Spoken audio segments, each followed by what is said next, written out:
মুহাম্মদ সাল্লাল্লাহু আলাইহি সাল্লাম জীবনে কোন পাপ তাকে স্পর্শ করে নাই।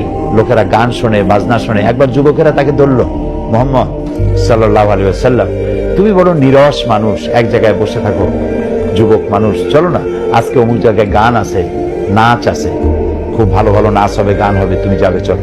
তিনি বললেন আমার ভালো লাগে না। তারা বলল না, যেতেই হবে। অনেক ইনসিস্ট করার পর তিনি বললেন আচ্ছা ঠিক আছে, যাও, তোমরা যাও, আমি আসবো।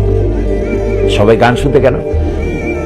রাত শেষ হয়ে যায়, যুবক মুহাম্মদ সাল্লাল্লাহু আলাইহি ওয়াসাল্লাম আসেন না। সবাই চিন্তা করলো যে তিনি তো কখনো ওয়াদা খেলাপ করেন না, কেন আসলেন না? সকাল হয়ে গেছে, গান বাজনা শেষ হলো, সবাই ফিরছে। ফেরার পথে দেখে যে মুহাম্মদ সাল্লাল্লাহু আলাইহি ওয়াসাল্লাম গাছের তলায় ঘুমে আছেন। তার কাছে গিয়ে তারা তাকে উঠালো। তারা বলল যে তোমার না কথা ছিল গান শুনতে যাবে, নাচ দেখতে যাবে।